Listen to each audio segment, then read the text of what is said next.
Hey, it's Schande! So, what some of you may not know about me is that I really like to write.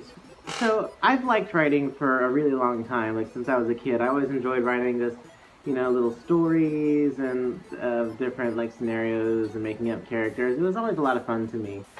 And I'm actually right now in the works of like my first like really serious novel. I'll post the link to the first chapter of it down in the description below. But the other day I was going through some of my old stuff and I found something that I wrote back when I was like 8 years old. And the fact that it has stuck with me for almost like 15 years, it's astounding. And as I was looking through it, it was bringing back a lot of like childhood memories. So I figured that I would show it to y'all and read it to y'all. Keep in mind, this is coming from the mind of an 8-year-old child, so just be prepared to cringe over a bit. Here it is! Oh, first, can we take a minute to appreciate like what it's made out of? Like, I took a bunch of sheets of like printer paper, and after I made all the pages, like I just like took like a pencil or something and I poked a hole in 3 spots of it, and then I plucked strings out of a bath towel and I strung them all together, and that's literally what's been keeping this thing together for like 15 years. I mean, I remember when I was writing this and it was like 3 in the morning, so like I didn't have access to a stapler, so I just had to use my 8-year-old ingenuity to hold it together. And you know what? It's worked, so pat on the head for 8-year-old Schande. I can't read this very well through my fursuit head, so I've got like this lantern, and I'm gonna use that to help me read. So it's called The Amazing Adventures of Jetsam, Corvat, and Kiko. Because back then, I used to play a lot of Neopets, and I guess those are just 3 of my favorite characters. I don't know. So let's get into the story, shall we? Volume 1. Apparently back then I wanted to turn this into a series or something. Corvat's been kidnapped.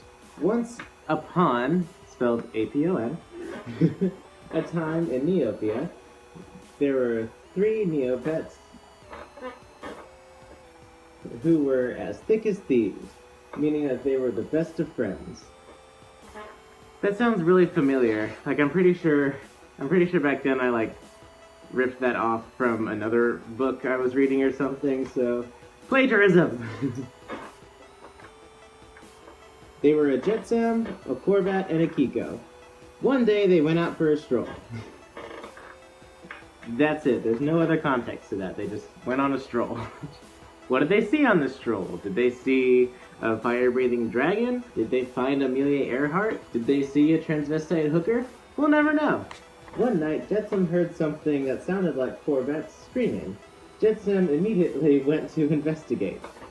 Then, of course, you see my drawing of Jetsam in the bed and the one solitary lopsided window with coming through it. Can we all just admire the artwork here? Like, that is some top-notch art from an 8-year-old. I'm opening for commissions after this. He went to Corvat's house. He saw a note on the door. It read, "I have your friend. If you wish to see him again, come to the haunted woods. E.T." So, E.T., like the alien from the movie. E.T. phone hole.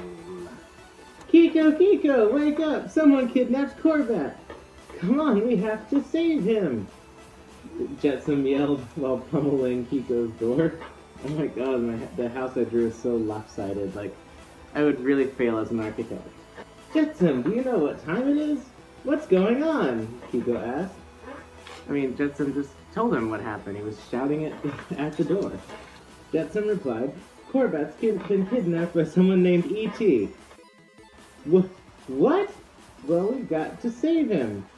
Where do we have to go? Kiko asked.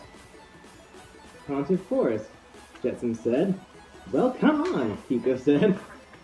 Very simple dialogue, but, 3 in the morning, 8-year-old Schande really couldn't come up with anything more enthralling, I guess. I like how I drew this Kiko with, like, exclamation points over its head, like he's in Metal Gear Solid or something. Well, they finally reached the haunted forest. While they were searching for Corvat, they ran into a Schande. "Hello, do you know who E.T. is?" Jetsam asked. "No, but the esophagus might." "No, he's over there. Be careful. He's always hungry," the Schande said. Now, I do remember that the esophagus was probably one of my favorite characters and favorite things to do in Neopets, so it's only natural that I would include him in the book, of course. "Who goes there?" the esophagus boomed. Kiko yelped and hid behind Jetsam. We wanted to know if you knew who E.T. was." I was really heavily on the stuttering right there. "I know who that is. I will tell you if you find me some slime cream," the esophagus said. "Very well," Jetsam said. Side quest! They went to the food stand.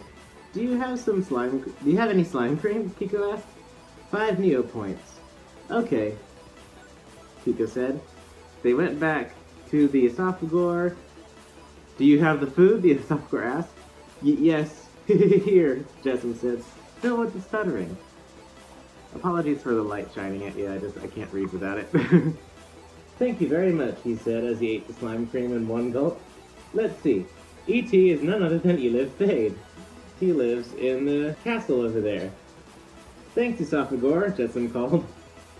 Now, I do remember back when I used to play Neopets, like, religiously, Elif Fade's game was always my favorite because I love this scrambling the word game. So everything's tying together here. They went inside the castle. They wandered for 45 minutes, very specific. They finally reached a room with a puzzle on the door. "T-E-R-E-N, it said. "We have to unscramble the word," Jetsam said.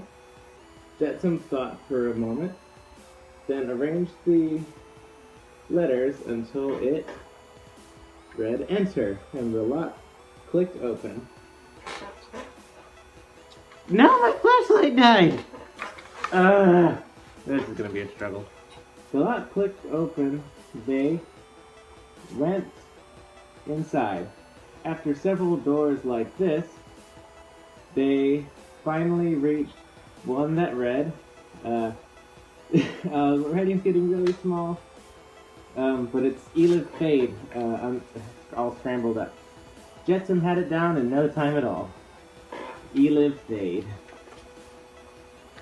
It's so hard to read. Then they saw Corbat in a cave. "Corbat!" Kiko cried. Then Elif Fade jumped out of nowhere. Kiko yelled his lungs out. Elif was about to attack them both. Then, out of nowhere, the police came and arrested Elif, and he was never heard from again. Jetsam chomped the lock on Corbat's cage. Corbat was overjoyed to see them. They said goodbye to the esophagus and went home. The end. Oh gosh. I mean, I don't know about you, but like I feel like I could win a Pulitzer Prize with this masterpiece right here, don't you think? Well, that's it. Thank you guys so much for taking this little trip to the past with me. I am working on some stuff that are a lot better than this, I promise. One of my goals in the future is to be published one day, so who knows, maybe that'll happen. But I figured I just wanted to share something from my childhood with y'all, because, you know, who doesn't like fun little memory videos? Anyway, thank you guys so much for watching. Make sure to like, comment, subscribe, all of that shit. Let me know some of your hobbies or some of the stuff that you guys like to write down in the comments below. I'd love to hear it. And until next time, boop!